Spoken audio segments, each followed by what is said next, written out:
All right, so the first question we asked to solve for x, and in the second question, we asked to calculate the area of the unshaded part. Give it a go while everybody's coming through. Try it. So looking at the first question here, the first thing you got to do is you can see we've got a fraction that is equal to a fraction. Okay, so fraction equal to a fraction, which means that we're going to cross multiply. So this x, remember, when I move it all the way across to the top here, it'll multiply by 3. It'll become 3 times x, or 3x. And the 4 will multiply by the x plus 1 together. So let's put it in a bracket because x plus 1 has to be together so that when we distribute it into the bracket, we're going to end up with 4x and 4. So this gets us 3x equals 4x plus 4. Moving all the x's onto one side and keeping all the numbers on one side, I end up with 3x minus 4x. And that's equal to 4. That's a negative x equals 4. So x equals negative 4. All right, and that's the answer for this one over here. How many of you got it right? Well done if you did. And that's your mark allocation. Mark allocation, you're looking at cross multiplying, simplifying, and an answer as well. You can get about 3 marks, I would say, for this question here, total. Let's look at the next one. In the next one, it says calculate the area of the unshaded part below. It says unshaded. So this is the shaded part. This is the unshaded part.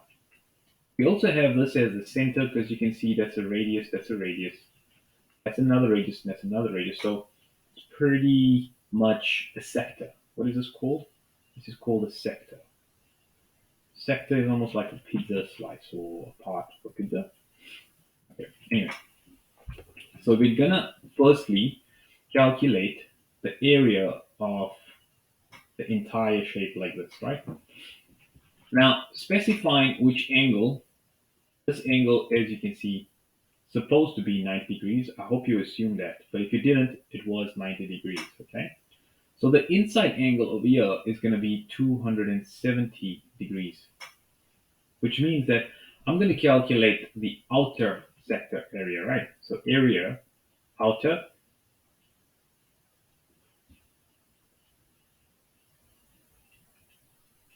is going to equal 270 degrees out of 360 degrees multiplied by pi times 4 squared.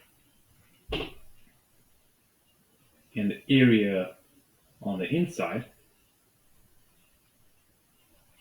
is going to be equal to that same fraction, 270 degrees, but the radius is now different. So remember, we're taking a fraction of the circle. This is going to be pi times 2 squared, basically. And then calculating this now, grab your calculator, see if you can find it, type it in, and what do we do with those two numbers once we get our answers?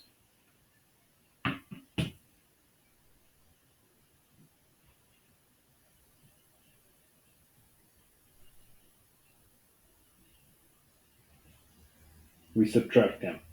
Right, we subtract them from each other.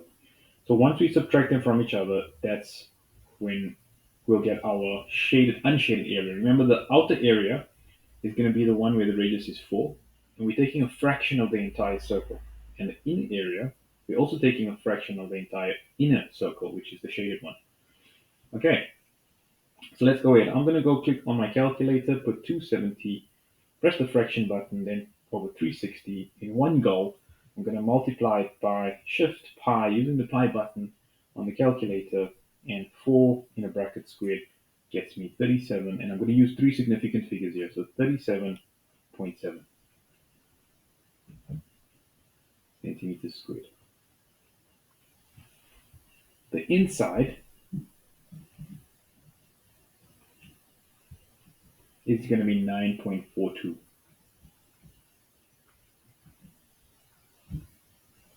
centimeters squared. All right, so that's 37.7 centimeters squared and 9.42 centimeters squared. And like I said, we're going to subtract these two. So,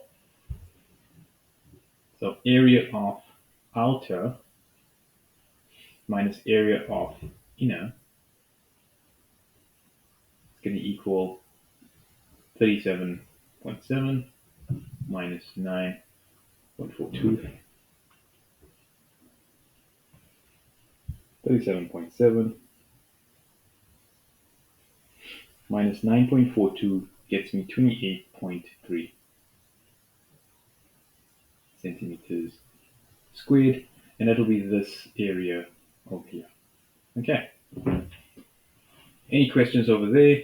Mark allocation wise, we're looking at getting the formula right, getting the formula right, the answer, subtracting it, and final answer with units. You can get up to 6 marks for a question like this. Let me know if you'd like to try another one of these. Try the next question, press pause. When you're done, press play.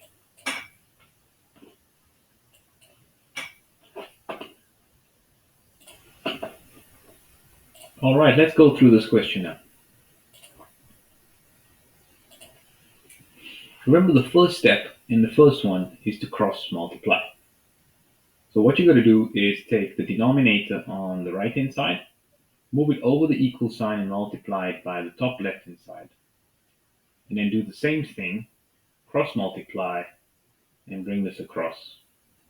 Changing from division to multiplication. Remember, change sides, change signs. Multiplying each one across that way. So let's do the first one. So 3 will multiply by x plus 2. Using brackets helps you to just categorize it and just make sure that it's neat. And a lot of times you end up getting 3x plus 2, and that's wrong, right? That shouldn't be 3x plus 2. That should be 3x plus 6, because you're going to multiply the 3 times 2. And then on the right hand side here, you got 4 bracket x plus 1. So use a bracket. Keep the brackets. Brackets are your friend. Brackets are the best thing to use in substitution. It helps you to think less, because it's quite easy to see now that this is going to be 3x plus 6 and not just 3x plus 2. So don't do too much in your mind if you don't have to. Try and write more working. It's very good. So 4 times x, 4 times 1 gets you 4. Bring everything now, that's x, onto the left hand side and change the sign over. So change the sign over. This becomes negative 4x on the left hand side over here. On the right hand side, we've got positive 4. Take the 6 over to the right hand side. Becomes negative 6 over here. This will be negative x, and this will be negative 2. So this becomes x equals positive 2. And we're done. And we can always check if the answer is right. If we do a quick check, 2 plus 1 and 2 plus 2, we're saying this is going to be 3 over 3, and this is going to be 4 over 4, and they'll be equal. So it's definitely correct. Cross multiplying gets you 1 mark. Multiplying into the bracket can get you 1 mark as well. Changing size, changing signs. Perfect. Dividing by negative, and then the final mark there. This question can be up to 5 marks, maybe even 4 marks. The next one. Calculate the area of the unshaded part. Remember, we have the outer circle and we have the inner circle. We asked to find the area. Remember, the area of a full circle is pi r squared. So if you want to find part of a circle, you need to know the fraction of the angle that we're using. At the moment, that angle is this one over here on the inside. And that one is 360 minus 150, which is 210. So this angle is 210 degrees, and that's the angle we need to find a fraction of. That fraction of the entire circle at 210 degrees. So the first thing we do here is we calculate the area of the outer circle, and that's calculated by taking 210 and dividing it by 360. multiplying this now by pi times radius squared. That's pi. My radius over here, remember, outer is 7. So pi times 7 squared. That's going to cancel out here. And we got 21 over 36 multiplied by pi times 7 squared. Grab your calculator and press the fraction button. Put 21 over 36 or 210 over 360 multiplied by pi times bracket 7 squared. 89.8, 89.8 centimeters squared. Then we look at the area of the inner. The only difference between the area of the outer and the area of the inner is the radius. The fraction is the same because it's exactly the same angle, 210 degrees. So we still keep the 210 over 360, and we can cancel it out. Multiplied by pi r squared, which is the entire circle, but the radius is now 3. So keep that formula on your calculator to save your time. You just change 7 into 3. And you probably save about 20 seconds, 30 seconds there. So that's 16.5. I'm using 3 significant figures. There might be other rounding possibilities, maybe 2 decimal places. Check the instructions in your exam or test to find that. So the area of the unshaded part now, remember, is going to be not the shaded part, the unshaded part. It's going to be the area of the outer minus the area of the inner. And the area of the outer is 89.8 minus 16.5. So let's do that. And that gets you 73.3, 73.3 centimeters squared because we're working on that area. Okay. The next question asks me to find the perimeter for this shape. So looking at the exact same shape now, can you get me the perimeter of the outside? And this is question number 2b. Calculate the perimeter of the outside of this shape. Calculate the perimeter of the outside of this shape. Okay.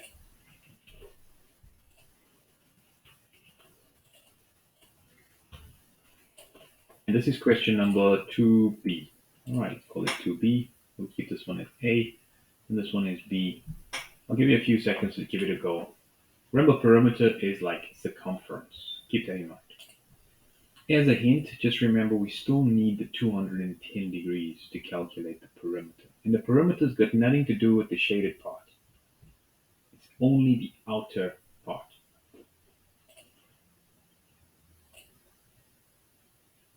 Press pause and give it a go still. Actually, you got 210,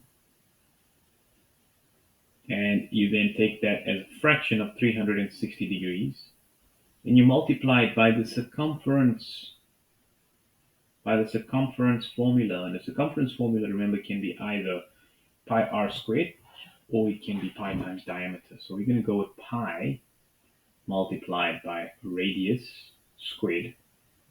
Sorry, that's area. 2 pi r or pi times d. All right, let's just write that down quickly. So we got 2 pi r and pi times d, which is exactly the same thing because 2 times r is d. So that's going to be 2 pi multiplied by 7. Grab your calculators, and that's going to get me that outside part. It's just going to get me that part over there.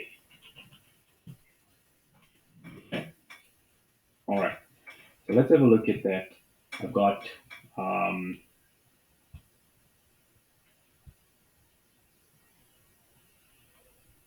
210, and I divide it by 360. I got my calculator now. Typing it in very carefully, multiplying by 2 pi times by 7 comes to 25.7, will be 25.7, okay, centimeters, and that will get me that length over there. 25.7 is actually that part over there. 2 pi r, don't forget that. And we're using 7, not 3, right? But that's not part of the perimeter. But we also have to add the 2 radii after that, which means we have to add 7 and 7, right? So plus 7 plus 7. That'll come to 14. The 25.7 plus 14 is 39.7. 39.7 centimeters, and that's the perimeter, which is your circumference, right? Plus the 2 radii. And then we got 7 centimeters, and that's the entire perimeter. Okay, cool. Quick revision on interquartile range and range. If I've got 24, 65, 34, 34, and 17, I want you to get me the following. I need the mean, the median, the mode, the range, the interquartile range. All right, total mark allocation for this, we're looking at the mean, 1 mark, median, 2 marks, mode, 1 mark, range, 1 mark, and the interquartile range, 3 marks. So looking at 4, 5, 6, 7, 8 marks in total for this one year. All right, give it a go. Try it.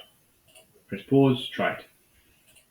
Adding all the values and dividing it, right? So 24 plus 65 plus 34 plus 34 plus 17.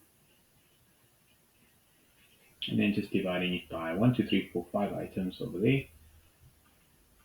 Your answer comes to, did you get 34.8? Okay, 34.8. No units over here. For the median, I've got to arrange it from smallest to biggest. Don't forget that, right? So 17, 24, 34, 34, 65. And the middle value is 34. 1 mark for arranging it, 1 mark for that. The mode is the repeated number, so that's 34. It's very easy. And then the interquartile range is by taking and looking at the left-hand side and looking at the right-hand side separately. So if I look at the left-hand side and look at the right-hand side separately, I'm now going to look at the values that are in between those from there. So this one here is going to be 17 plus 24 divided by 2. That's 41 divided by 2, which is 20.5. 20.5. That's called Q1, right? So Q1, 20.5. Then on the right hand side of the year, we got 34 plus 65 divided by 2. That's 69 plus 3 is 99 divided by 2. 99 divided by 2 is 49.5. So Q3 would be 49.5, because that's 99, yep. And then we minus those two to get the interquartile range. Don't forget Q3 minus Q1. 49, the 5s are minus, 49 minus 20 will be 29. All right, double check me there. We've got that 34, 17, and 65. Did I write it correctly? Just got to double check that. So it's 17. And there's something else here. It looks like it should be the 29. I think it's 29. Yeah. All right, cool. And that's the correct answer for that one.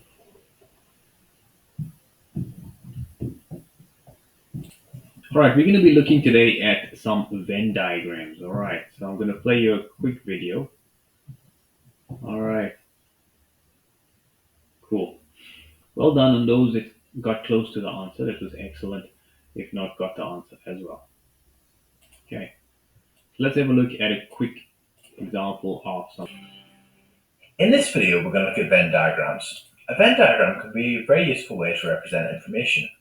I'm going to start off by showing you a couple of examples of quite straightforward Venn diagram questions, and then I'm going to show you a lot of the important notation that you'd use in more complicated questions, particularly whenever you're dealing with probability. Okay, so we've got the symbol. This symbol is a letter in the Greek alphabet, it's Xi, and it represents a universal set. It means all the data that you're interested in the question. And these curly brackets, they're sets. If you go to corporate mileage, you can watch the videos on that. Okay, so here we've got Xi. It says the set of information that we're interested in is the numbers 1 to 16. And then we've got this A is equal to the multiples of 3. So A is defined as the multiples of 3. B is defined as the multiples of 4. And we've been asked to complete the Venn diagram. So this is a Venn diagram. You've got a circle that represents A. You've got a circle that represents B. They overlap in case there's anything that satisfies both A and B. And then you've got a rectangle around the outside. That rectangle around the outside is very important. Don't forget that, okay? Because it means that if anything's not in A and B, it can go in that box to represent that it's not in A or B. Okay, this is complete the Venn diagram. So A is the multiples of 3. So let's write down what the multiples of 3 are between 1 and 16. So that would be 3, 6, 9, 12, 15. And the multiples of 4 would be 4, 8, 12, and 16. And what we're going to do is we're going to put these into the Venn diagram. So let's first of all start off with the middle of the Venn diagram. So this section here would be anything that's in A and in B. So it would be a number that's a multiple of 3 and a multiple of 4. Now if you look at both of this, 12 clearly satisfies that. So we're going to put 12 in the middle because 12 is a multiple of 3 and it's a multiple of 4. So it's in A and B. This section here would be anything that's just in A but not in B. Okay, so anything else is a multiple of 3. So let's put our 3, our 6, our 9, and our 15 in there. Okay, this section here, that would be anything that's a multiple of 4, but it's not a multiple of 3. Okay, so that would be the rest of the multiples of 4. So that would be 4, 8, and 16. And around the outside, that would be any other number that we haven't got in the diagram so far. So anything that's not a multiple of 3 or a multiple of 4. So let's put in our 1, 2, we've got 3, 4, then that'd be 5, we've got 6, 7, we've got 8, we've got 9, 10, 11, we've got 12, 13, 14, we've got 15 and 16. That's it. Whenever you're doing a Venn diagram question, I always recommend you check you've got all the numbers or all the data. So we've got the numbers 1 to 16, so we've got 16 numbers. So 1, 2, 3, 1, 2, 3, 4, 5, 6, 7, 8, 9, 10, 11, 12, 13, 14, 15, 16. So we've got 16 numbers in there. So that's it, we've completed the question. So that's a Venn diagram, okay? It's quite a straightforward Venn diagram question. We've put in the numbers in A, the numbers in B, the middle section where they overlap, so anything that's in A and B, and anything on the outside is anything that's not A or B. Okay, let's have a look at another question. The Venn diagram shows information about the drinks that some students like. Okay, so some students were surveyed, and this is the type of drinks they like. The first question says, how many students do not like tea or coffee? Okay, so if you can see here, the first circle here is anyone that likes tea. So these 13 people and these 8 people all like tea.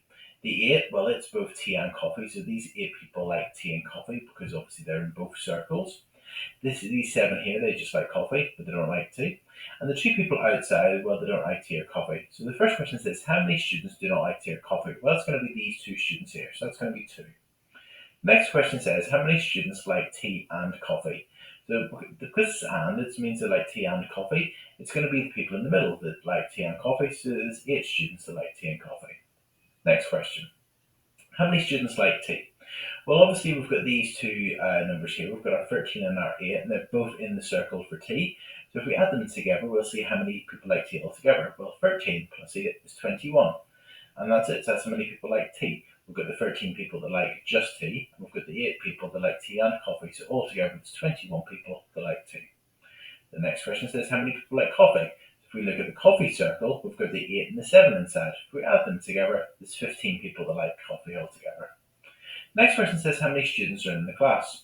Well, if we add all the numbers together in the Venn diagram, we'll see how many people are in the class. So we've got 13 plus 8, which is 21, plus 7, which is equal to 28, plus 2, which is equal to 30. So there's 30 people in the class. Next, how many students like tea but they do not like coffee? Okay, so the people that like tea and not coffee would be these 13 people here because they're in the tea circle but they're not in the coffee circle. Okay, so it'd be 13. And the next question is how many students like coffee but not tea? Well, if you look at the coffee circle, that'd be the 7. 7 people like coffee but not tea. So we're sort of getting used to sort of reading Venn diagrams and understanding how to approach understanding what the numbers mean. Okay, so the next example says, in a class of 24 students, 12 played the piano, 13 students played the guitar, and 4 students played neither instrument. So what we're going to do is we're going to fill in the Venn diagram to begin with, and then we're going to be able to answer the question, how many students play the guitar only? Okay, so first of all, let's put the 4 students that play neither instrument outside. Now this 12 that play the piano, that's the whole circle, okay? And 13 that play the guitar, that's the whole circle here, okay? Now, we don't know which number's in the middle, so we can't just quickly fill out these 3 numbers. But what we can actually, from the information we've been given, because we know there's 24 students altogether, we can use one of the numbers. Let's just look at the 12.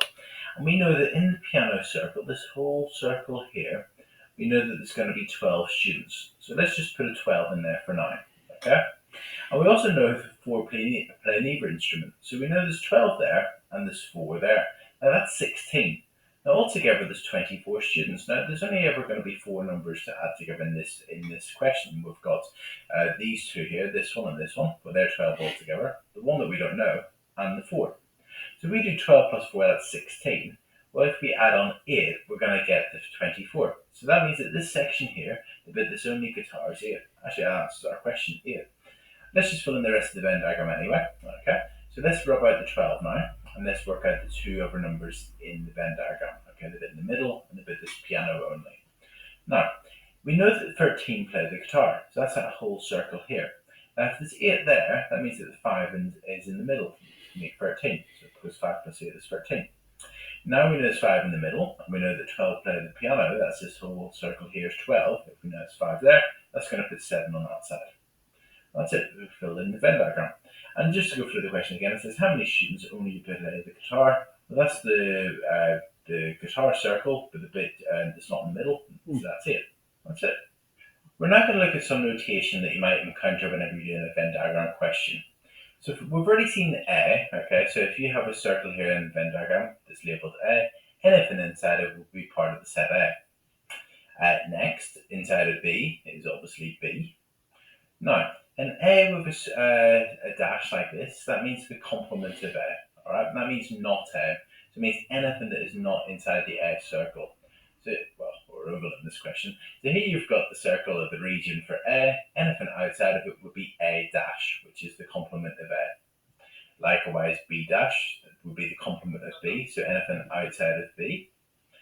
Now, A and this U and then B means A union B. And that means anything that's in A or B. Alright, so anything in the A circle or the B circle would satisfy or be part of the group or the set A union B. So A union B is anything in A or B. I like to sort of consider the word or whenever I see that. And finally, A and then an N and then a B. It's not like an N, it's the shape, okay, the symbol. A, the symbol B, would be A intersect B. It means anything that's in A and B, okay? So anything would be in the middle region, okay? So A intersect B is anything that's A and B. Okay, let's have a look at some questions. So here's the Venn diagram. A number is chosen at random from this Venn diagram. Find the probability of each of the following. So let's see how many numbers in the Venn diagram to begin with. So we've got 1, 2, 3, 4, 5, 6, 7. So 7 numbers, and the first one says, what's the probability of getting C? Or what's the probability the number chosen is from C? So there's 1, 2, 3, 4, 5 in C, so it's going to be 5 out of 7, 5 sevens. Probability of D, well, there's 1, 2, 3 numbers in D, so that'd be 3 sevens. The probability of the complement of C, or probability of C dash, means probability of not C. So it means what's the chance of picking a number that is not in C? So we've got 5 numbers in C, but these two numbers, the 7 and the 2, are part of C dash at the complement of C. So it's going to be 2 out of 7. Next, the probability of D dash. So that means there's the probability of the complement of D, or any number that's not in the D circles. There's 1, 2, 3, 4 that's not in the D circles.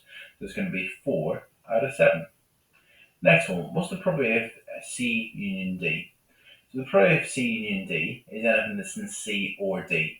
So there's 1, 2, 3, 4, 5, 6 numbers in the C or D circles. So there's going to be 6 sevens. And finally, what's the probability of C intersect D? In other words, the middle region, anything that's in C and D. So there's 2 numbers there. There's going to be 2 out of 7, 2 sevens. Right, so our second last example, here's a Venn diagram, and a number is chosen at random from the numbers in the Venn diagram. Find the probability for each of the following. So the first one, what's the probability of the complement of C intersect the complement of D? In other words, what's the probability of not C and not D?